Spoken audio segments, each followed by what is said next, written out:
nyt on ilo ja kunnia toivottaa tervetulleeksi vanhaan alma materinsa perussuomalaisten puheenjohtaja Riikka Purra, jolta juuri kysyin tuosta äsken, että miten tämä väitöskirjaprojekti jaksaa, ja hän totesi, että siinä on jonkun verran nyt aikaa vierähtänyt, kun on siihen ehtinyt perehtyä, mutta se on viimeistelyä vaille valmis tämä väitöskirja, mutta hän on täältä Valtio-opista valmistunut vuonna 2004, eikö se niin ollut? Joo. Kyllä vaan, ja sitten sen jälkeen teki kansainvälisten suhteiden aihepiiriin ja globalisaatioon liittyvää väitöskirjatutkimusta, joka tosiaan sitten odottaa vielä sitä viimeistelyään, ehkä siinä vaiheessa joskus sitten, kun nämä poliittiset kiireet vähän helpottaa. Mutta politiikkaan Riikka Purra varsinaisesti tuli perussuomalaisiin 2016 puoluetoimistolle poliittiseksi suunnittelijaksi, ja sitten sen jälkeen hän nopeassa tahdissa teki tällaisen aika lailla rakettimaisen nousun suuren puolueen puheenjohtajaksi. Eli 2018, kun oli presidentinvaalit, niin Purra oli silloin Laura Huhtasaaren kampanjapäällikkönä noissa presidentinvaaleissa. Sitten 2019 valittiin kansanedustajaksi, eli hän on ensimmäisen kauden kansanedustaja, siis toinen kausi toiveessa totta kai, ja sitten 2019 myös valinta puolueen puheenjohtajiston varapuheenjohtajaksi. Ja sitten elokuussa 2021, kun Jussi Halla-aho siirtyi pois puheenjohtajan paikalta, niin Seinäjoen puoluekokouksessa Riikka Purra valittiin perussuomalaisten puheenjohtajaksi. Ja näillä sanoilla ja esittelyillä en vie pidempään hänen aikansa. Toivotan tervetulleeksi, ja samalla rakenteella mennään kuin nämä aikaisemmatkin puheenjohtajavierailut, eli noin 20 minuutin katsaus puolueen keskeisiin vaaliteemoihin, sitten näitä haastattelukysymyksiä, ja sitten viimeisen noin vartin aikana päästetään yleisö ääneen yleisökysymysten muodossa. Riikka Purra, ole hyvä.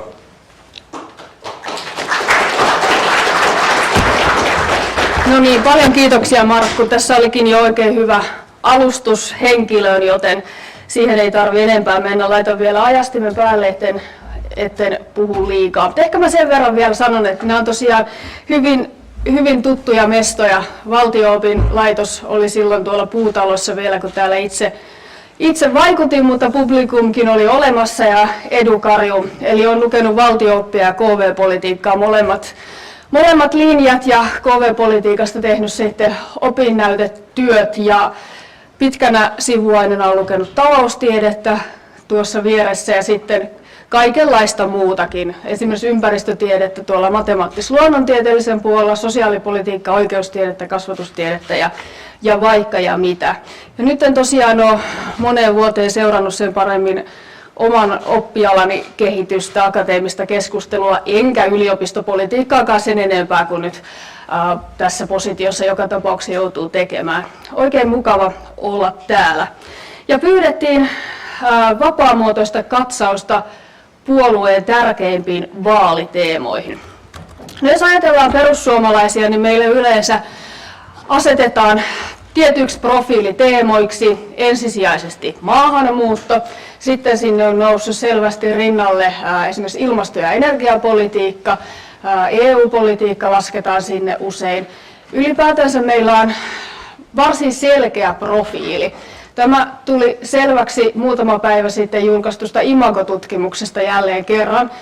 Nekin ihmiset, jotka eivät meitä voi sietää, eivätkä kannata samoja tavoitteita kuin me, niin yleensä sanovat, että meidän profiili ja linjat on selkeitä. Meidän tavoitteet on hyvin tiedossa. Ja tämä on tietenkin hyvä asia, että profiili on selkeä. Erityisesti nyt vaalikamppailujen aikana kaikki puolueet omalta osaltaan yrittävät erottautua muista. Se on kaikista tärkeintä. Meidän ei varsinaisesti siihen tarvitse tehdä erilaisia toimia eikä kamppailla asian suhteen, vaan se onnistuu ja valmiiksi.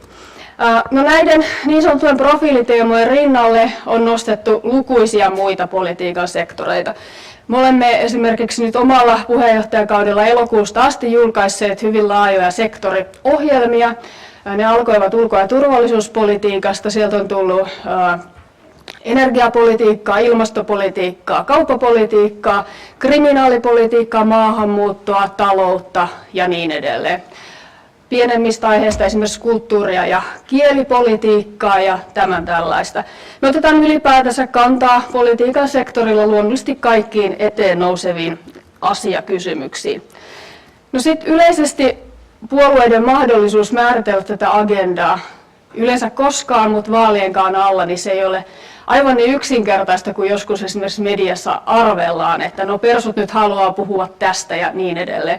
Kuten sanoin, me puhutaan mielellämme kaikista, mutta kyllä tässä maassa erityisesti media, ehkä myös sosiaalinen media osin, eli kansalaisyhteiskunnan puoli määrittää sen, että mistä vaaleissa puhutaan. Ja tietenkin puhutaan akuuteista, ajankohtaisista aiheista, kuten nytkin. Ehkä julkinen talous niistä se oleellisin tällä hetkellä. No siinäkin on pieni ero, että mistä media puhuu, minkälaista poliittista keskustelua rakennetaan tuolla ylätasolla, laskee siis politiikan journalismin tietyllä tapaa sinne ylätasolle versus sitten mitä kansa ja kansalaiset puhuvat. Kansa ymmärrettynä nyt tällaisena, luonnollisesti tiedämme, että semmoista yhtä segmenttiä ei ole löydettävissä, mutta noin yleisesti, mitä me kuullaan meidän vaaliteltoilla, minkälaista palautetta me saadaan sähköpostiin tai puhelinsoittoina tai muuta. Nämä ei aina ole ihan yksi yhteen. Yksi esimerkki. Tällä hetkellä hirvittävän suurta osaa Suomen kansasta huolettaa toimeentulo. Se, että rahat ei vaan riitä tässä inflaatiokierteessä liikkumiseen, asumiseen, lainahoitokuluihin, korkoihin ja niin edelleen. Mutta tästä puhutaan hirvittävän vähän mediassa. Jos avaatte lehtiä, niin puhutaan julkista taloudesta, puolueiden leikkauslistoista, korjaustoimenpiteistä, mutta ei juurikaan siitä toimeentulon ongelmista. No, meitä sanotaan monesti yhden asian puolueeksi. Yksi asia luonnollisesti maahanmuutto, se nyt ei millään tasolla pidä paikkaansa, mutta mielellämme me maahanmuutostakin puhumme. Muun muassa siksi, että muut puolueet eivät edelleenkään siitä puhu. Ja sikäli kun mietitään taloutta, talouspolitiikkaa, julkista taloutta, niin sillä on vaikutuksensa huomattavan monille sektoreille. Se ei ole irrallinen yksi aihe, vaan sillä on kyllä vaikutuksensa yhteiskunnassa hyvin laajasti. Lisäksi kun meitä haastatellaan, niin yleensä median kysymykset liittyy hirvittävän paljon maahanmuuttoon, joten siksi se ehkä näyttää, että me vain siitä puhumme. No, ensimmäisenä se talous. Eli julkinen talous Suomessa on heikossa jamassa. Tasapaino on järkkynyt. Perussuomalaiset on kertonut sitoutuneensa siihen, että julkinen talous korjataan 2 hallituskauden aikana. Tämä edellyttää puolueilta kertomista sen suhteen, että mistä ovat valmiita leikkaamaan tai minkälaista muita sopeutusta tähän talouteen tarvitaan. Perussuomalaiset kertoo hyvin yksityiskohtaisestikin, mutta nyt näin yleisesti, eli me haluamme säästää ensisijaisesti suomalaisille toissijaisista tai jopa haitallisista kohteista. Olemme sanoneet, että veronkorotuksiin emme mielellämme lähde. Tosin erona esimerkiksi kokoomukseen on se, että emme myöskään lupaa välittömiä veronalennuksia, vaan yksinkertaisesti julkisen talouden tila on niin heikko, että ensin on välttämätöntä kyetä sopimaan hallitusohjelmakirjauksissa tai jonkinlaisessa tiekartassa siitä, miten julkishallinnon eli käytännössä valtioalueiden ja kuntien menoja onnistutaan vähentämään. Me emme siis aja veronalennuksia velaksi, mutta pidemmällä aikavälillä näkemyksemme siitä, että Suomessa kokonaisveroaste on julmetun korkea, sillä on erittäin haitallisia vaikutuksia talouden dynamiikkaan, ihmisten ostovoimaan, yritysten toimintaan ja niin edelleen. Sitä mieltä kyllä olemme.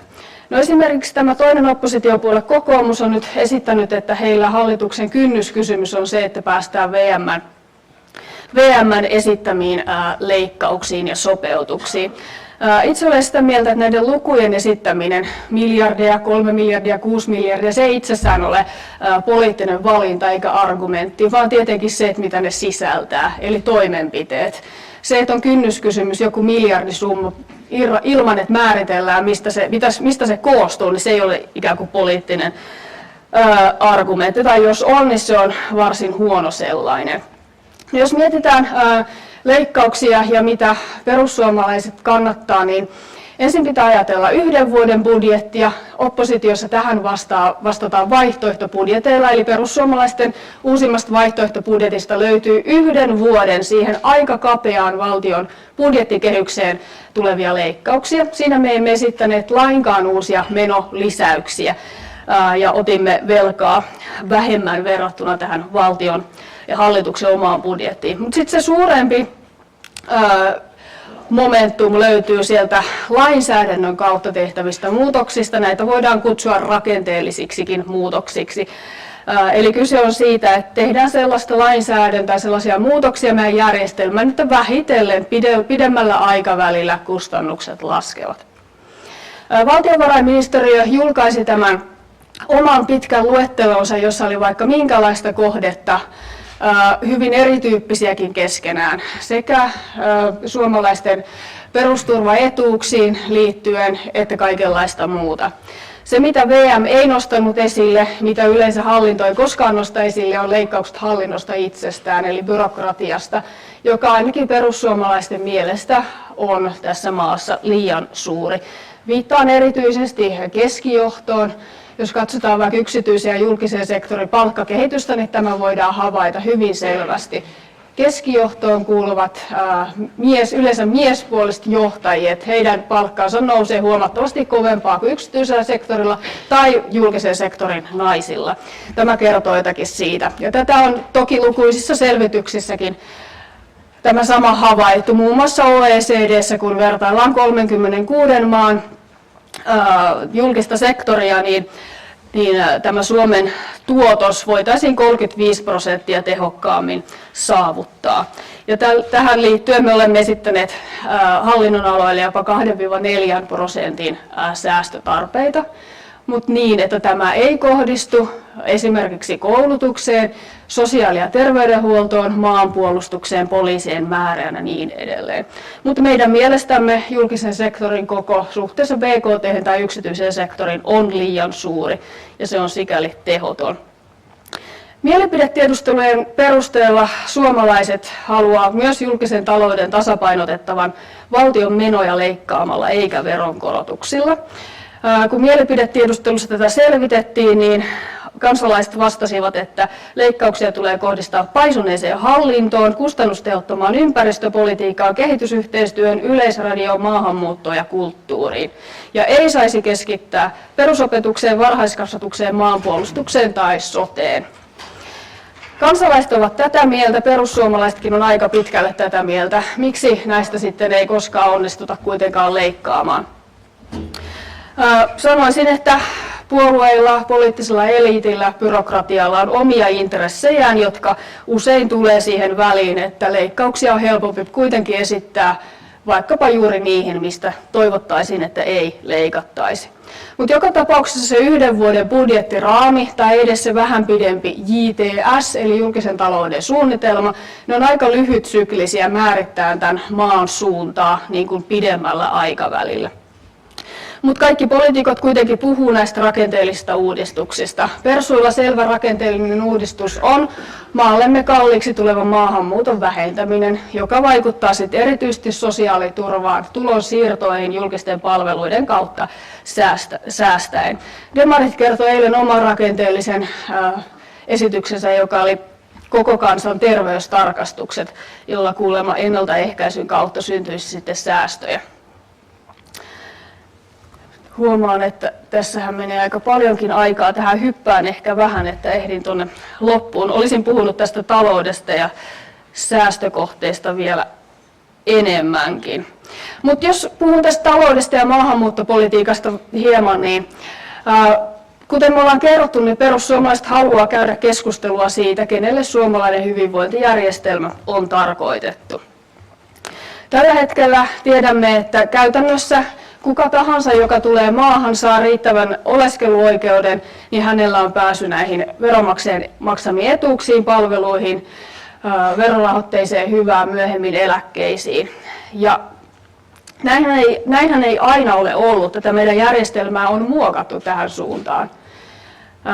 Tiedätte, että perustuslakia muutettiin tuossa muutama vuosikymmen, ei ehkä ihan niin paljon. Sitten sitä ennen meidän perustuslaissa muun muassa puhuttiin, että kansalaisella on oikeus, mutta nykyään siellä puhutaan, että jokaisella on oikeus. Tällä luonnollisestikin on sit vaikutusta siihen, miten me näitä asioita mietitään. Olemme kertoneet, että meidän pitkän tähtäimen tavoitteena on kansalaisuusperustainen sosiaaliturva esimerkiksi. Se ei ole tällä hetkellä mahdollista, emmekä niin esitäkään, mutta haluamme herättää keskustelua siitä. Jos puhutaan siitä, että meidän julkinen talous on kroonisessa epätasapainossa, niin yksi selkeä syy sille on se, että meillä tässä maassa on liikaa saajia verrattuna niihin maksajiin. Ja suurin osa veronmaksajan rahasta menee nimenomaan soteen ja tulonsiirtoihin, eläkkeisiin ja niin edelleen. Tällä hetkellähän Suomeen tuleva henkilö niin hän pääsee nauttimaan tästä sosiaaliturvasta, kun hänen palkkansa työperäisille oleskeluluville on noin 700 € kuukaudessa. Tämäkin on aika poikkeuksellista. Euroopasta löytyy useita maita, joissa ei ole ihan näin. Ja sikälikin kun sosiaaliturva ei ole kansalaisuusperustainen, se voi olla myös asumisperustainen, mutta silti siinä voi olla erilaisia velvoitteita. Esimerkiksi edellyttää sitä, että ihminen on työllistynyt. Joten tästä haluamme keskustella. Monet sanoo, että ei nämä ole mistään pois, ei nämä ole keneltäkään pois, mutta erityisesti tämä tämän hetken julkisen talouden tilanne kyllä kertoo jokaiselle, että kyllä se mitä me käytetään kohteeseen A, niin on varmasti pois muista kohteista. Tämä perustuu yleisesti argumenttiin, että suomalaisen veronmaksajan rahoja pitäisi käyttää suomalaisten hyväksi. Tällaista kytköstä ei valitettavasti enää niin voimakkaasti ole. Samaan aikaan kun tässä maassa maksetaan paljon veroja, niin meidän hyvinvointipalvelut, vaikkapa se sote, on aika tavalla paikoin jopa kriisiytynyt. No, joka tapauksessa perussuomalaisten säästökohteille usein nyrpistetään nokkaa tai jopa nauretaan. Meidän yleisessä poliittisessa keskustelussa mediassa on jopa hyväksytympää esittää leikkauksia vaikkapa suomalaisten perusturvaan, pienituloisten etuuksiin kuin siihen, että näitä miljardeja ei laitettaisi Suomen ja suomalaisten kannalta toissijaisiin kohteisiin. Yksi suurimmista myös talouteen liittyvistä ongelmista meidän maassa ja yhteiskunnassa tällä hetkellä on se, että työ ei oikein kannusta. Se ei ole perinteisesti pitkäänkään kannustanut niillä kaikkein matalimmilla palkkatasoilla, mutta nyt tämän inflaatiokehityksen myötä niin se ei tahdo oikein kannustaa vähän korkeammillakaan tuloilla. Ja tästä puhun vielä myöhemmin lisää, kun päästään tähän työperäiseen maahanmuuttoon, joka on selvästi yksi näiden vaalien tärkeä keskusteluaihe. No ensin lähdetään siitä, että me ei lainkaan kiistetä niitä ongelmia, joihin muut esittää ratkaisuksi työperäistä maahanmuuttoa. Päinvastoin näitä ongelmia on syytä yhäkin enemmän käsitellä. Syntyvyys, tämä mainitsemani työn kannustamattomuus, hoitoalan vakavat ongelmat, harvaan asuttujen alueiden väestöpako ja niin edelleen. Mutta näihin ongelmiin yhteenkään se maahanmuutto, jota Suomi vastaanottaa, ei ole ratkaisu. Perustamme väitteemme tilastoihin, virallisten tahojen tuottamiin tilastoihin, rekisteriaineistoihin, dataan siitä, mitä on tapahtunut, mitä tapahtuu. Maahanmuuttajaväestön työllisyyteen, bruttoansioihin, riippuvuuteen tulonsiirrosta, integroitumiseen yhteiskunnassa. Meillä ei ole mitään sitä vastaan, että maahan saapuu ihmisiä tekemään työtä, saamaan siitä sellaista palkkaa, että sillä tulee toimeen, integroitumaan yhteiskuntaan. Kaikki maat haluavat koulutettuja maahanmuuttajia, kansainvälisiä osaajia, mutta se, että meille tulee sosiaaliturvaan nojaavaa maahanmuuttoa EUn ulkopuolelta, niin se ei meille sovi, ja me perustelemme sen hyvinkin tarkasti.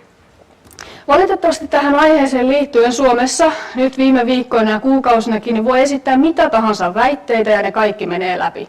Niitä ei kyseenalaista media, ei useimmat tutkijat, muutamia raikkaita poikkeuksia lukuun ottamatta, eivätkä muut asiantuntijat.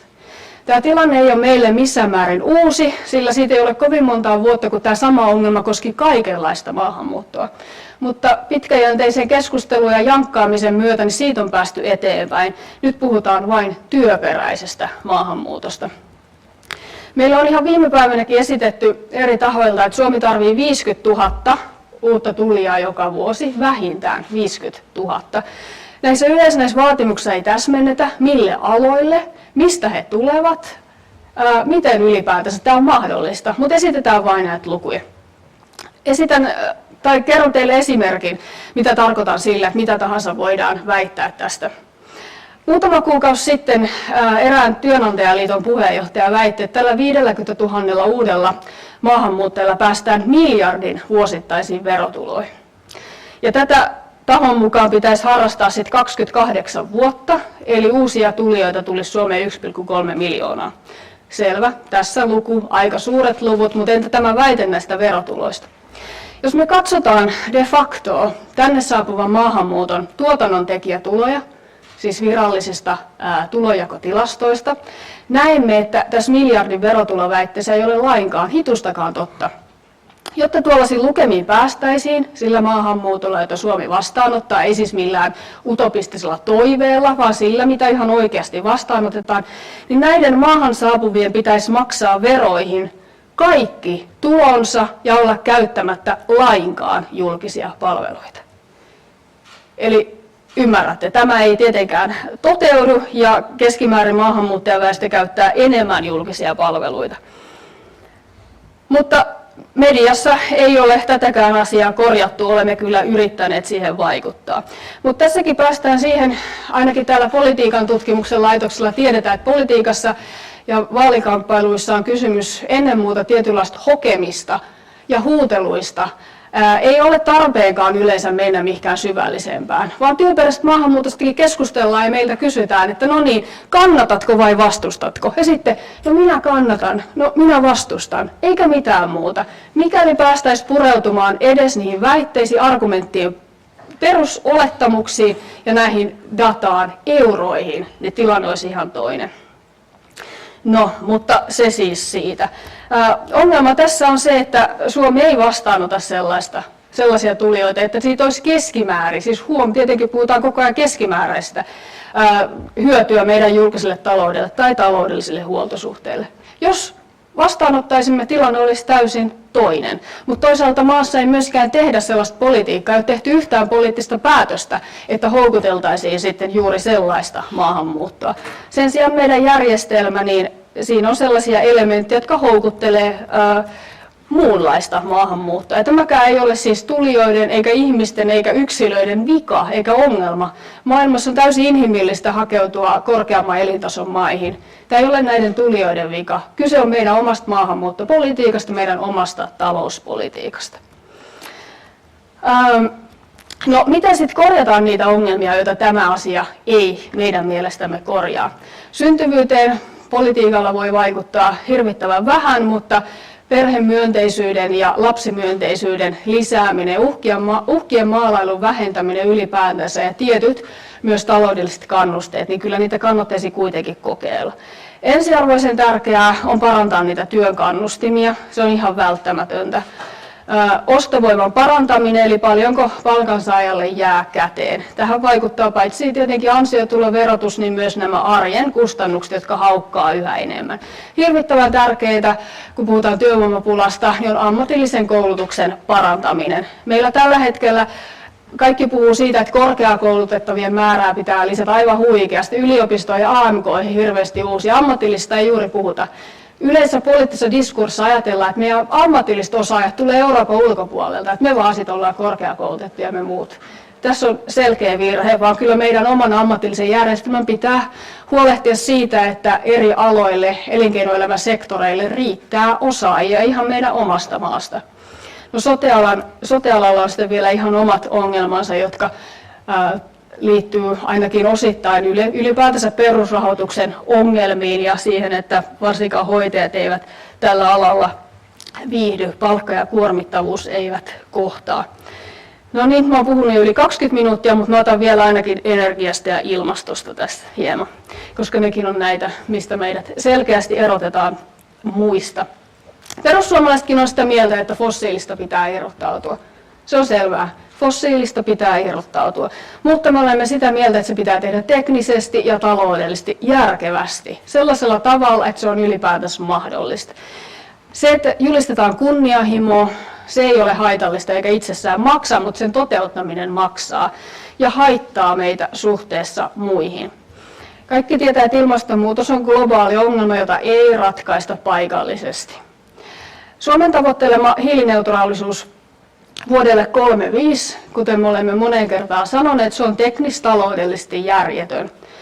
Arki kallistuu yhä kalliimmaksi, elämisen infra pistetään uusiksi, pakkoinvestoimalla keskeneräisiin, kalliisiin tai käsiin vanheneviin teknologioihin. Hyvä esimerkki on nyt EUsta tuleva tämä energiaremonttivaatimus, johon ei ole Suomessa sen paremmin rahaa, tekijöitä kuin materiaalejakaan, mutta tällaista kuitenkin halutaan edistää. Me maksetaan aivan tavallista asioista enemmän kuin ennen, ostovoima heikkenee, kilpailukyky heikkenee, tukien tarve kasvaa. Julkisella rahalla tukien ei pidä tehdä tällaisia pakkoinvestointeja. Nyt kun energiakriisiä syntyy muutenkin, niin meidän mielestä Suomen ylivoimasti akuutein tarve energiapolitiikassa on tietenkin ensisijaisesti irrottautua venäläistä energiasta, mutta toinen on mahdollisimman kohtuuhintainen energia sen saatavuudesta huolehtiminen. Tämä edellyttää muutakin tässä maassa kuin tuulivoimaan keskittymistä. Koska ilmastonmuutosta ei voida hillitä paikallisesti, se, että yksi maa on selvästi kunnianhimoisempi kuin muut, niin sitä ei ole mahdollista saavuttaa muuta kuin elintason merkittävillä laskemisilla.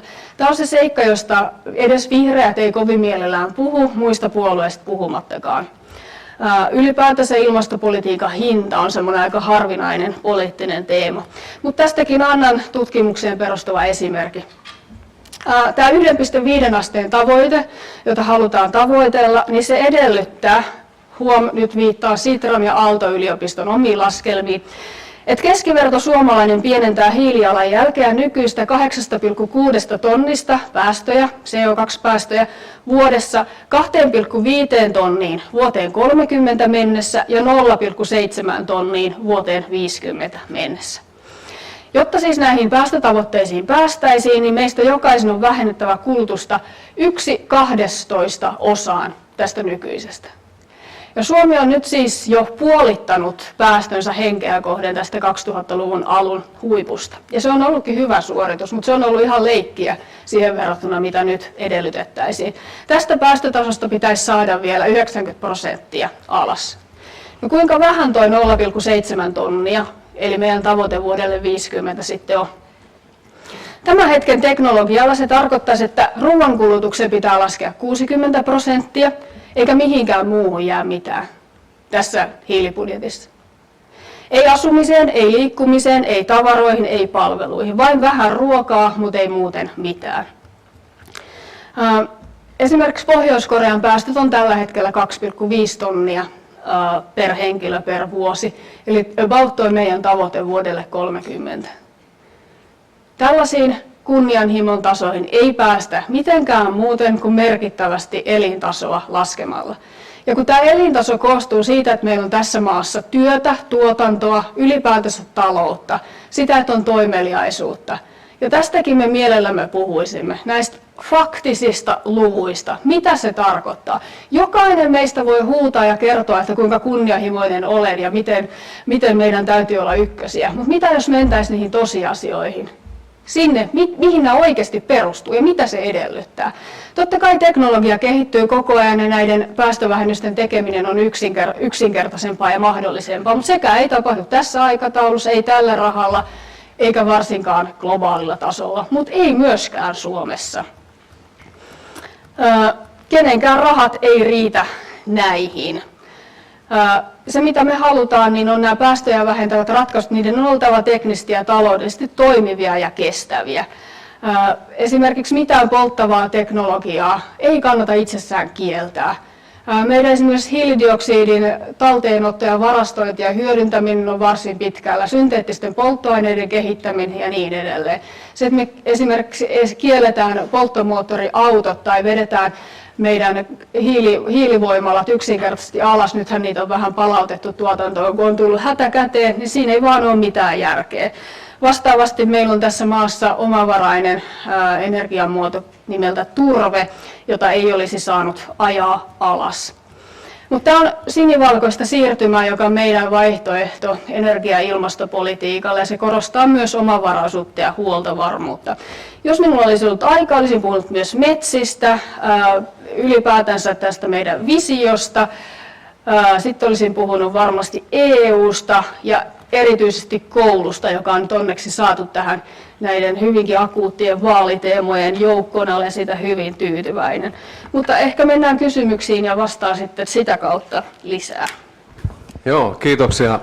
Mutta joo, tämmöinen noin 10 kysymyksen paketti on tässä, ja vaikka olen aivan samaa mieltä kanssasi siitä, että poliittinen keskustelu monesti on tällaista huutelua ja asioiden yksinkertaistamista niin haluat yksinkertaiset vastaukset. Niin pakko tässä on heittäytyä vähän populistiksi itsekin, että jos semmoisen minuutin 2 mittaisia vastauksia saisi, niin sitten ehditään käydä hyvä määrä näitä kysymyksiä läpi.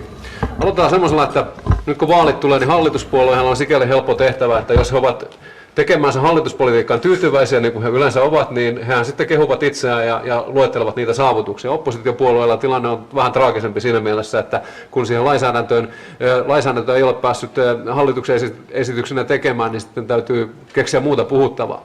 Mutta kaikilta näistä kysymyksistä on osa semmoisia, että esitetään kaikille, jotta opiskelijat pääsevät sitten vertaamaan keskenään, niin tämä on yksi sellainen, mikä on kaikille esitetty. Että jos pitäisi nyt nostaa tuolta viime vaalikaudelta 2019-2023, niin joku yksi asia perussuomalaisten tärkeimmäksi saavutukseksi, niin mikä se olisi? Niin, oppositiopuolellani on hyvin vähän vaikutusvaltaa niihin varsinaisiin asioihin, joita sieltä ulos tulee. Toki valiokunnissa tehdään juuri tätä, eli väännetään mietintöjä ja lausuntoja paremmiksi, ja parhaassa tapauksessa jopa muutetaan siis lainsäädäntöä ja pykäliä. Mutta tämä on aika harvinaista, koska siis valiokunnissakinhan hallituspuolueilla on aina enemmistö, joten lopulta hallituspuolueet aina päättävät. Mutta se, miten oppositio voi vaikuttaa, niin tietenkin nostamalla julkiseen keskusteluaiheita, lisäämällä painetta, käyttämällä puhevaltaa ja myös näissä poliittisesti jakavissa teemoissa niin lyömällä kiilaa hallituspuolueiden sisään. Eli tiedetään, että tälläkin kaudella hallituspuolueet on tapellut keskenään enemmän kuin laki sallii, ja totta kai me olemme hyödyntäneet tätä. Ehdoton tärkein suora saavutus niin on rajapykälien aikaansaaminen, jonka teki johtamani hallintovaliokunta. Toki siihen vaadittiin se, että yksi hallituspuolue kerrallaan me saimme meidän puolelle. Oppositio oli ainakin osittain yksimielinen ja yksi hallituspuolue kerrallaan tuli meidän linjalle. Ja senkin mahdollisti tietenkin turvallisuuspoliittinen tilanne, eli Venäjän aggressiivinen hyökkäys ja se, että tämä raja-asia pystyttiin poliittisesti kehystämään nimenomaan kansalliseen turvallisuuteen liittyväksi, mutta tämä on aivan ehdoton, paitsi puolueiden, niin koen sen myös henkilökohtaiseksi suureksi onnistumiseksi. No niin, käännetään sitten katse kohti tulevaisuutta ja jatketaan tällaisella hyvänä yksinkertaistavalla linjalla. Ajatellaan, että ollaan hallitusneuvotteluvaiheessa ja puolueet sinne sitten kukin vuorollaan menevät, niin mikä on se yksi asiakokonaisuus, se kaikkein tärkein juttu, joka perussuomalaisten näkemyksen mukaan seuraavan hallituksen tulisi ratkaista ja josta nyt sitten kun vaalikeskustelua käydään, niin olisi tärkeintä puhua ja kertoa äänestäjille, että se puolueen oma linja? Niin. Ne asiat, mistä nyt kannattaa puhua ja mitkä ehkä hallitusohjelmaneuvotteluissa eniten vie aikaa ja versus sit se, mikä on perussuomalaisten kynnyskysymys tai kynnyskysymykset, niin ne ei ole välttämättä samat asiat, eikä ne nytkään ole. Se, mistä seuraavalla hallituskaudella pitää päästä yhteisymmärryksen, on julkisen talouden korjaamisesta. Sitä ei onnistuta ensi kaudella vaan tekemään, vaan siihen vaaditaan vähintään se 2 kautta. Sen sijaan ei tämä ole perussuomalaisten kynnyskysymys, mutta me olemme sitoutuneet tekemään näin. Ainoa kynnyskysymys, jonka olen julkisesti ilmoittanut jo silloin valituksi tultua, niin on se, että perussuomalaiset ei osallistu hallitukseen, joka ei merkittävästi kiristä Suomeen saapuvaa haitallista maahanmuuttoa. Mutta se ei tarkoita, että tämä olisi meidän ainoa tärkeä asia, niitä on vaikka kuinka paljon, mutta tietenkin olen ilmoittanut tämän, josta tiedän olevan eniten hiertämistä muiden puolueiden kanssa. No niin, ja tätä olemme kysyneet tätä myös puolueiden puheenjohtajalta, että kuinka korkealla siellä vaaliteemojen joukossa on julkisen talouden tasapainottaminen. Tulkitsen, että siihen nyt juuri vastasit. Puhuit tuosta säästökohteesta tai totesit, että jos olisi ollut aikaa enemmän, niin olisit puhunut niistä säästökohteista, niin nyt sitten kuvitellaan, tehdään ajatusleikki, että minä olen hallituksen muodostaja ja sitten hallitusneuvotteluissa edellytän perussuomalaisia esittämään 3 tärkeintä säästökohdetta tai sitten julkisen talouden tasapainottamiskeinoa, niin mitkä ne olisivat? Eli tuossa puheenvuorossani yritin kuvata, että on eri asia tehdä niin sanottuja suoria säästöjä budjettiin versus sitten tehdä lainsäädännön kautta muutoksia, jotka vaikuttaa hieman pidemmällä aikavälillä. Mutta ne on kuitenkin paljon merkittävämpiä. Eli sinne esitin nyt muun muassa sen maahanmuuton. Tätä ei tätä ei kannata tehdä yksittäisellä leikkauksella. Se, että nyt VM:kin oli ensimmäistä kertaa nostanut maahanmuuton säästökohteeksi, mutta se lähestyttää asiaa just sillä tavalla, että miten voidaan välittömistä vastaanotto- tai kotouttamiskuluista leikata. Perussuomalaisetkin esittää tämän joka vuosi vaihtoehtobudjetissa, mutta se on aivan murto-osa niistä kokonaiskustannuksista, jotka tulee sitten pidemmälle aikavälille. No vastaavasti nostaisin EU-politiikan. Tällä hallituskaudella meidän takuut tuonne Euroopan unionin suuntaan on noin 10 miljardia. Tämä ei varsinaisesti näy missään, eli nämä tulee pidemmällä aikavälillä, mutta meidän taloudellinen päätösvalta omiin rahoihimme nimenomaan heikkenee tätä myötä. Ja sitten nostaisin esille ylipäätänsä sen tehottoman osan siitä julkisesta sektorista. Ei niistä tekijöistä siellä kentällä, ei opettajista, hoitajista, poliiseista, vaan sieltä erilaisiin hankkeisiin, projekteihin, osin hyvin ideologisiinkin kohteihin sitoutuneesta hallinnosta. Ja tähän pitää ymmärtää myös julkinen sektori laajasti. Meillä on esimerkiksi järjestökenttä, jossa tehdään paljon erittäin tärkeää, vitaalista työtä, semmoisiakin toimia, jotka oikeasti julkisen sektorin kuuluisi itse kantaa, mutta siellä on myös hirvittävän paljon kaikenlaista muuta, ja se on verorahoitteista, käytännössä kokonaan verorahoitteista, ja järjestökentällä Suomessa työskentelee jo enemmän ihmisiä kuin valtiolla. Niin, ilmoitit tuossa esityksesi loppupuolella, että olisit halunnut puhua myös koulusta. Nyt tarjoan siihen lyhyesti tilaisuuden. Suomalaisen koulutuksen nykytila on varmaan yksi niistä asioista, joista on kaikkein eniten tässä keskusteltu vaalikampanjan aikana. On todettu, että oppimistulokset ovat heikentyneet, sitten varsinkin perusasteella on suuria ongelmia ihan niiden perusasioidenkin aikaansaamisessa. Sitten vastaavasti meillä on aloja, joilla on erittäin kova työvoimapula ja ilmiselvästi koulutusjärjestelmänä isot ratkaisut siihen, että minkälaista koulutusta tarjotaan, niin ei kaikilta osin ole parhaita mahdollisia olla.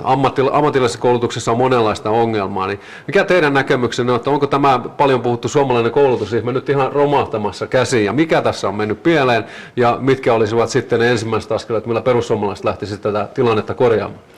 No ei se onneksi kokonaan ole romahtanut, mutta se, että näitä pystytään korjaamaan näitä ongelmia, niin edellyttää sitä, että tehdyt virheet kyetään tunnustamaan. Meidän koulutuspoliittisissa linjauksissa näissä uusimmissa muutama viikko sitten julkaistuissa niin pääpainopisteet on peruskoulu ja ammatillinen. Tiedän totta kai, että yliopistoissakin ja yliopistopolitiikassa esimerkiksi korkeakoulutuksessa olisi tekemistä ja aina parannettavaa, mutta kriittisiä kohteita on peruskoulu erityisesti, jonka ongelmat sitten leviää sinne toiselle asteelle ja myös ammatillinen koulutus erityisesti sen takia, että meillä tässä maassa on sitä työvoimapulaa nimenomaan ammatillisilla sektoreilla. Peruskoulun osalta tärkeintä, mitä me haluamme, on oppimistakuu. Eli suomeksi tarkoittaa sitä, että luokalta toiselle, puhumattakaan peruskoulusta ulos, ei päästetä oppilaita, jotka ei ole saavuttanut sitä vaadittavaa osaamista. Koska tällä hetkellä kun niin tehdään, niin ne ongelmat valuu erityisesti sinne ammatilliseen koulutukseen. Meillä on jopa niitä luku- ja kirjoitustaidottomia, joiden siis luku- ja kirjoitustaito ei riitä, jotka pääsee ysiluokalta eteenpäin. Tähän liittyy monia virheitä, joita peruskoulupolitiikassa on tehty.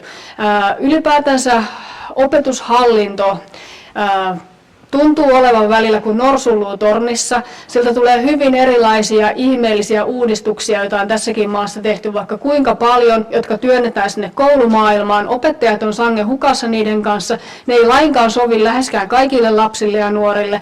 Esimerkiksi nyt opetussuunnitelman vahvat oma-aloitteisuus ja ilmiöpohjaisuus lähestymistavat. Me halutaan myös palauttaa kouluihin, peruskouluun, opettajan auktoriteetti, ylipäätänsä rajat ja jonkinlainen roti, se, että myös lapsilta uskalletaan vaatia. Eli varmasti suomeksi tämä tarkoittaa sitä, että meidän pitäisi ottaa muutama askel taaksepäin. Mutta taaksepäin ottaminen ei tietenkään tarkoita sitä, etteikö me haluttaisi koko ajan parantaa ja myös hyödyntää tietysti niitä uusia mahdollisuuksia, joita meillä on.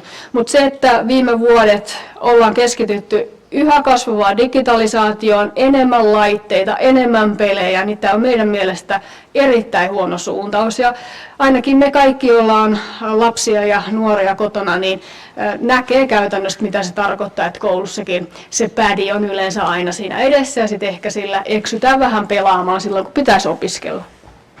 No niin, sitten meillä oli ilmastopolitiikkaa käsittelevä kysymys, mutta katso, että tuossa esityksessä se tuli riittävästi katettua, niin hyppään sen yli ja siirryn tuonne EU-politiikan alueelle. Te olette suurista puolueista ainoa avoimesti ohjelmatasolla EU-kriittinen liike. Ja muilta me olemme kysyneet täällä, että onko Suomen EU-politiikka ollut oikeanlaista. En hukkaa aikaa kysyäkseni sitä nyt perussuomalaisilta, vaan kysyy, että mikä perussuomalaisten näkemyksen mukaan tässä nykyisessä noudatetussa EU-politiikassa on ollut kaikkein eniten pielessä ja mitkä ovat ne tärkeimmät kysymykset, mihin Suomen tulisi unionissa omalta osaltaan pyrkiä vaikuttamaan. Ja vielä sitten lisään tähän sellaisen jatkon, joka itseäni kiinnostaa, että kuinka tosissaan oikeasti te olette, kun te puhutte siitä, että Suomen pitkän aikavälin tavoitteena tulisi olla ero Euroopan unionista? No niin, nyt oli pitkät kysymykset, vastauskin saattaa olla pitkä. Ylivoimaisesti suurin EUn ongelma on se, että se ei noudata omia sääntöjään. EUssa on kielletty käytännössä yhteisvelka, tulonsiirtopaketit, se, että toiset jäsenmaat joutuu takaamaan toisten lainoja. Ja näin kuitenkin tapahtuu. Vastaavasti toimivallan siirto, oli kyseessä sitten metsäpolitiikka tai talouspolitiikka tai joku muu, niin tämä suunta, mihin me koko ajan edetään, eli käytännössä liittovaltiota kohti, niin ei ole se suunta, jota perussuomalaiset kannattaa. Kaikki muistaa elpymispaketin, jota ei pitänyt tapahtua, mutta se kuitenkin tapahtui koronan takia. No koronan kanssa sillä loppujen lopuksi ei ole juuri mitään tekemistä, mutta lisää on tulossa. Aivan kesän kynnyksellä hyvin todennäköisesti esitetään suvereniteettirahastoa. EUsta on tulossa niin ennallistamisasetusta kuin kaikkea muutakin. Ja selitykset näille aina löydetään. Ja kyseessä on nimenomaan tulonsiirrot jäsenmaiden välillä ja yhteisesti otettava velka.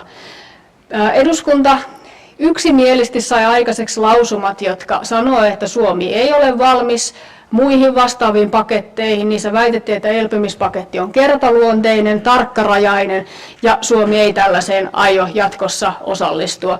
Vastaavasti eduskunta otti yksimielisesti kantaa, että me emme kannata EU-tason verotusta. No kaikki nämä siitä huolimatta näyttää etenevän. Toistaiseksi Suomessa kaikki puolueet hallituksen ja oppositiossa on sanonut, että ne tulee vastustamaan tätä suvereniteettirahastoa, mutta saa nähdä sitten, kun asia tuossa aika pian todennäköisesti on pöydällä. Ja tällä kertaahan syy siis ei ole enää korona, vaan tietenkin energia ja ilmasto ja tarve vihreän siirtymän investointeihin. Suomen EU-politiikan suurin ongelma on se, että se on niin hampaatonta. Meidän EU-vaikuttaminen on hyvin lyhytjänteistä. Tuntuu, että tämä hallitus ei ole ollut ajoissa liikkeellä, sillä ei ole ollut edes yksiselitteistä omaa kantaa, eli valtioneuvoston kantaa, eli Suomen kantaa, jota se olisi voinut edistää sillä Brysselissä.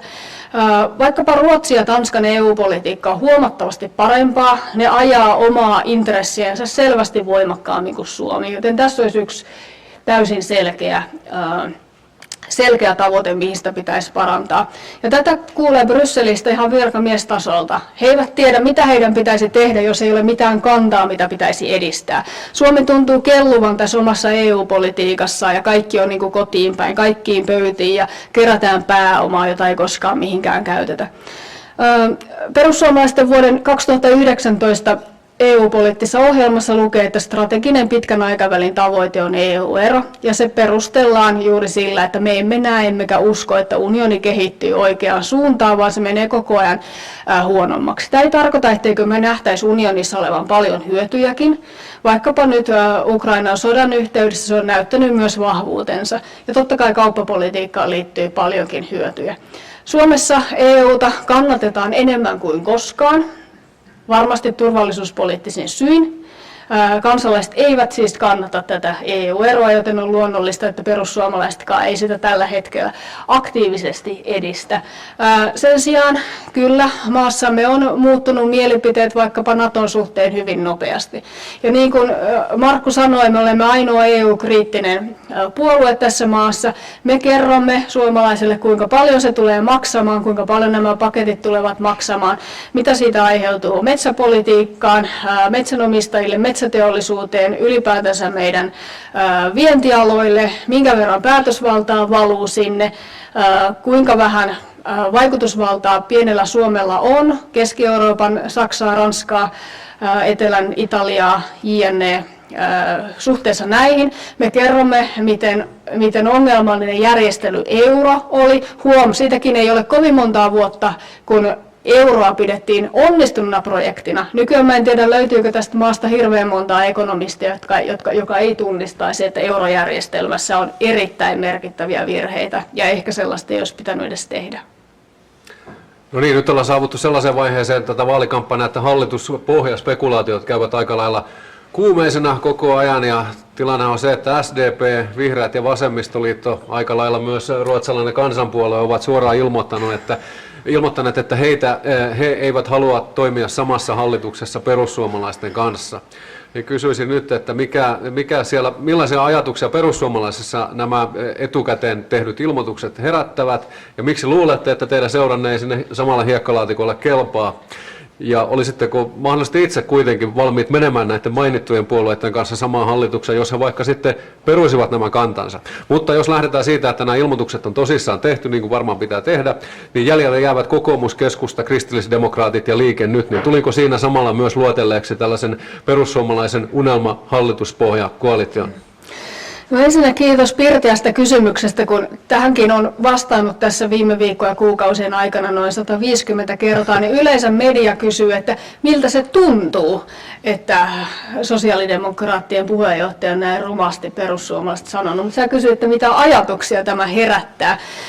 Ei se herätä mitään muuta ajatuksia kuin sitä, että kukin puolue tekee poliittisia ratkaisuja, strategisia valintoja omista lähtökohdista, ja niin myös sosiaalidemokraatit. Itse näin jo hyvissä ajoin, että ei ollut välttämättä pelkästään niin kuin myöskään siihen suuntaan positiivinen veto, koska olen koko ajan arvellut, että keskusta ei tällä hallituspohjalla aio jatkaa, ja eilen se sen virallisesti toikin julki, mikä tarkoittaa sitä, että tämä demarien ulostulo käytännössä tämänhetkisessä Gallup-tilanteessa antaa vain lisää pelimerkkejä kokoomuksen Orpolle, joka voi käytännössä siis kilpailuttaa sosiaalidemokraatteja ja perussuomalaisia keskenään ja pelata tätä peliä tässä välillä. Sen sijaan nykyisestä hallituspohjasta niin ainoastaan vasemmisto ja vihreät ja RKP ehkä olisivat suoraan valmiita jatkamaan demarien kanssa, ja se pohja ei näillä kannatuksilla riitä. Me lähestytään näitä asioita pragmaattisesti asiapohjalta. On varsin epätodennäköistä, että ilman Sanna Marinin puheenvuoroakaan varsinkaan vasemmistopuolueesta löytyisi semmoisia yhteisyyksiä meidän kanssa, jos nyt mietitään niitä meidän profiiliteemoja tai mitään muutakaan, että me kyettäisiin niistä laatimaan yhteinen hallitusohjelma, johon kaikki olisi riittävän tyytyväisiä ja hallituksen voisi muodostaa. Se on hyvin epätodennäköistä, mutta siitä huolimatta mä en ole valmis yhtään puoluetta sulkemaan tässä vaiheessa ulkopuolelle. Nähän keskustellaan näistä aiheista. No, monet on analyyseissä sitä mieltä, että persuilla ei siis ole mitään muuta vaihtoehtoa kuin oikeistopohja. En mä ota tässä vaiheessa siihen yhtään mitään kantaa. Sosiaalidemokraattien kanssakin meillä perinteisesti nähdäkseni on paljonkin yhteistä vaikkapa suomalaiseen työhön ja työllisyyteen, hyvinvointijärjestelmän ylläpitoon liittyen, mutta joku muu nyt meni sitten puheenjohtaja Marinin mielestä sen edelle ja yhteistyöllä ei ole mahdollisuuksia. Mä lähestyn näitä ihan samalla tavalla, että ne on totta. Onhan sekin mahdollista politiikasta, että ne on ainoastaan vaalikampanjassa käytettäviä retorisia heittoja, strategisia valintoja, ja sitten kun tunnustelut, neuvottelut alkaa, niitä ei olekaan enää olemassa. Mutta tällaista ajatusta nyt ei ehkä tässä vaiheessa kannata ottaa huomioon, vaan lähdetään siitä, että nämä puolueet ovat tosissaan. No niin, 4 vuoden päästä meidän täytyy järjestää tämä sarja ehdottomasti 1,5 tunnin mittaisena vierailuna. Se alkaa käydä tässä selväksi. Esitän vielä yhden tämmöisen vähän laajemman kysymyksen, ja sitten nuo kyllä ja ei vaihtoehdot, että sen jälkeen otetaan yleisökysymyksiä. Tämä viimeinen varsinainen kysymykseni on tätä hallituksen muodostamiseen liittyvän tuolileikin jatkamista ja sen viemistä vähän konkreettisempaan suuntaan. Leikitään nyt niin, että minä tekeydyn tässä vaikka Petteri Orpoksi ja olen voittanut vaalit ja olen sitten hallituksen muodostajana, ja sitten alan käydä eri puolueiden kanssa näitä hallitustunnusteluja ja neuvotteluja.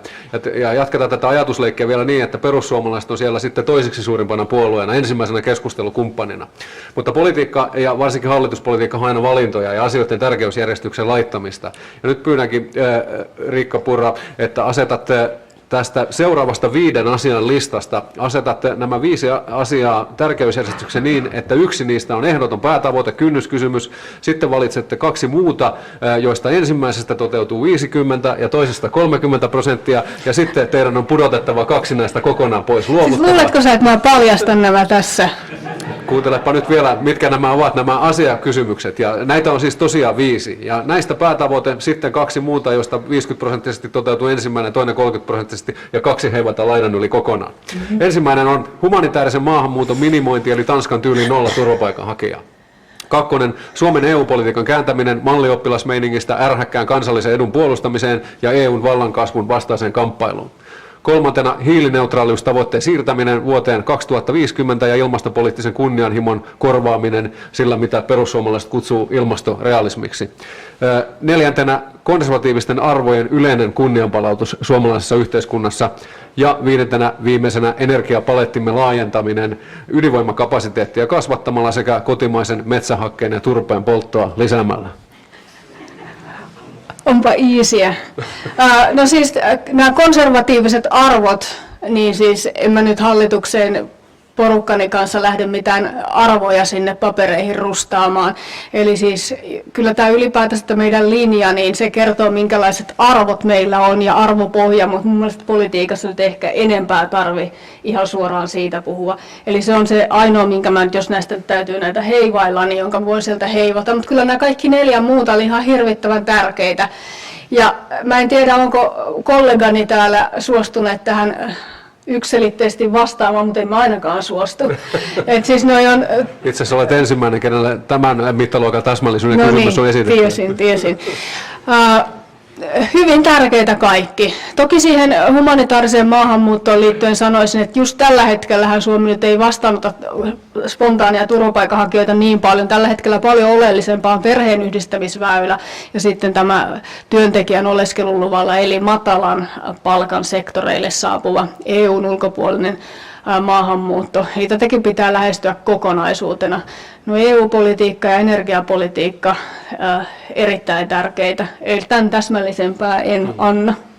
Kyllä se niin on, että joissain suhteessa perussuomalaiset vuosi vuodelta muistuttaa yhä enemmän muita puolueita, mutta mennään vielä näihin lopuksi näihin kyllä ei kysymyksiin. Näitä on 6 kappaletta, eli yksinkertaisesti esitä väitteen ja sitten toteat siihen, että kyllä tai ei.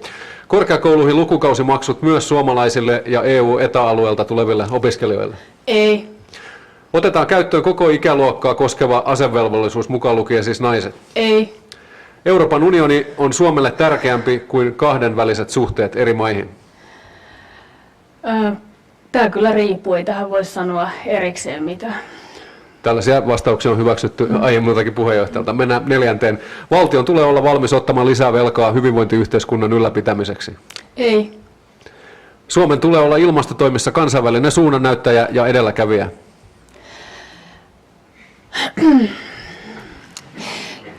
Jos me siirretään hiilineutraalisuustavoite vuoteen 50, eli samaan kuin se on Euroopan unionilla ja lähemmäksi meidän kilpailijamaita, me ollaan edelleen silloin globaalissa mittakaavassa suunnannäyttäjä, mutta sen sijaan tällaista kunnianhimoa meidän ei pidä esittää. Sitten viimeisenä, EUta tulisi kehittää kohti sellaista liittovaltiorakennetta, jossa unioni vastaa ylikansallisista asioista, kuten ulko-, turvallisuus- ja puolustuspolitiikasta. Jäsenmaille taas palautetaan päätösvaltaa alueellisissa ja kansallisissa kysymyksissä. Ei. No niin, hyvä. Mennään sitten, ehdimme ehkä 1, 2, 3 yleisökysymystä käydä. Pyydän, että pidätte nämä kysymykset tiiviinä niin, että niissä tosiaan on kysymys, ettekä ryhdy pitämään sen pidempiä esitelmiä. Ja sieltä keskeltä ensimmäinen kysymys. Kiitos tosiaan, Miro Ilvonen. Kysyisin, täällä on paljon opiskelijoita paikalla. Tuossa omassa puheenvuorossa puhuit toimeentulosta ja valtion taloudestakin on puhuttu. Myös laina huolestuttaa. Opiskelijat on Suomessa ainoa tämmöinen ihmisryhmä, joka pakotetaan elämään lainalla. Samaan aikaan kuitenkin eletään köyhyysrajan alapuolella. Muun muassa ylioppilasliikkeen tämmöisenä vaalikärkiteemana on pois köyhyysrajasta tai rajalta. Niin mikä on sun ja perussuomalaisten niin kuin tämmöinen keino nostaa opiskelijat pois sieltä köyhyysrajalta? Kiitoksia. Kun on suoraan kysytty, että oletko valmis nostamaan opintorahaa, niin olen vastannut siihen, voin sen ihan rehellisesti täälläkin kertoa, että en. Mutta sen sijaan me puhutaan perussuomalaisista hyvin paljon ylipäätänsä näistä arjen kustannuksista. Ja oli kyseessä sitten palkansaaja, pienituloinen palkansaaja, eläkeläinen tai opiskelija, niin ostovoimasta. Siitä, kuinka paljon rahaa menee niihin ihan normaaleihin jokapäiväisiin asioihin, kuten siihen asumiseen. Tällä hetkellähän pelkästään siis energia- ja lämmityskustannukset menee vuokratasoon. Toki siinä on pientä viivettä, mutta sitten asuntolainan korot nyt erityisesti ruoan hintaan, liikkumiseen ylipäätänsä, niin nämä on ne, missä me halutaan parantaa ostovoimaa. Tämä tietenkin kohdistuu myös opiskelijoihin. Perussuomalaisilla meillä ei ole sellaisia, että me luvattaisiin erikseen eläkeläisille vappusatasia ja opiskelijoille jotakin muita satasia, vaan me väitetään, että tämä meidän poliittinen katsantokanta, valtion menojen tärkeysjärjestykseen laittaminen, ostovoiman parantaminen, niin tukee täällä kaikkia. Eli siis sen tarkempia jakopoliittisia lupauksia myöskään opiskelijoille niin en voi antaa, mutta väitän, että perussuomalainen linja myös opiskelijoita auttaa. Joo, sitten oli täältä edestä, ole hyvä. Kiitos. Kysymys tähän kriminaalipolitiikkaan liittyen. Kun nyt tässä viime aikoina etenkin on huolestuttanut tämä kasvava jengirikollisuus ja tämä erilaisten nuorisoporukoiden toiminta, joissa välillä on tapauksia, että välillä ihan hyödynnetään alle 15-vuotiaita tekijöitä, jotka ei ole rikosoikeudellisessa vastuussa, niin kannattaisiko perussuomalaiset sitä, että tätä nykyistä rikosoikeudellisen vastuun alaikärajaa alennettaisiin, koska tässä on vielä sekin tekijä, että monet, jotka tähän antaisi vasta-argumentteja, niin eivät voi vedota siihen, että tämä olisi yleiseurooppalaista linjaa vastaan, koska esimerkiksi Länsi-Euroopassa useimmissa maissa rikosoikeudellisen vastuun alaikäraja on huomattavasti alempi kuin Suomessa, vaikka 12 vuotta. Eli kannattaisitteko tätä alentamista? Siinä oli hyvä analyysi tilanteesta. Tähän on helppo vastata, että kyllä, se on aivan meidän virallinen kriminaalipolitiikan linja. Eli suosittelisimme 1 vuodella laskettavaksi rikosoikeudellista vastuuikärajaa. Toki tämä on vain yksi toimenpide, joka tähän kohdistuu. Sen lisäksi meillä on lukuisia muita ja eihän se helppoa ole. Tarvitaan kovia ja pehmeitä keinoja.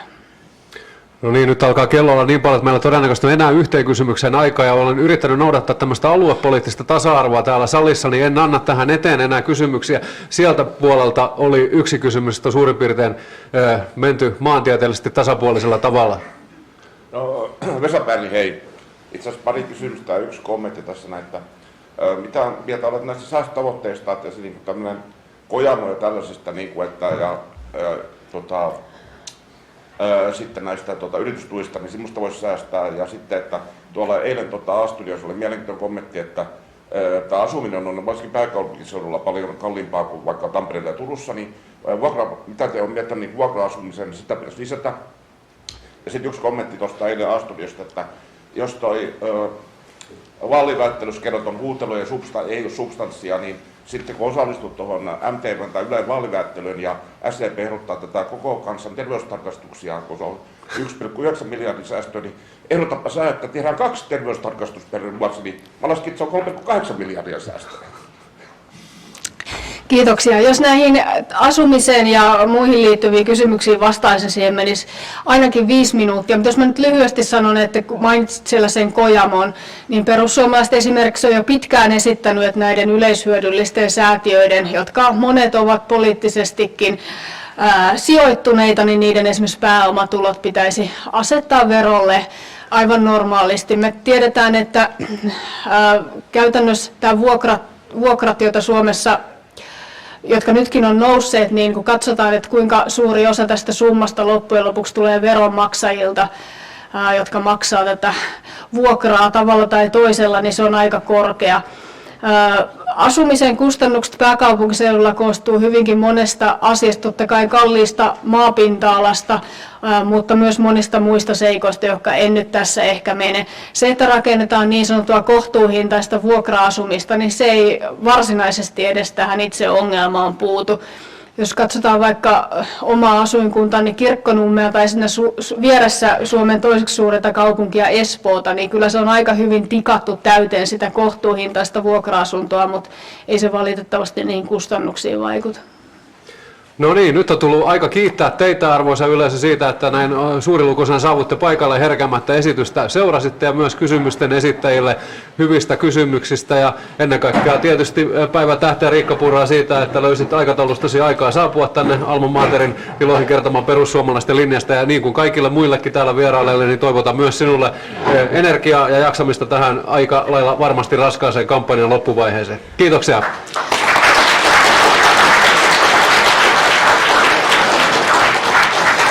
Paljon kiitoksia ja hyvää viikonloppua.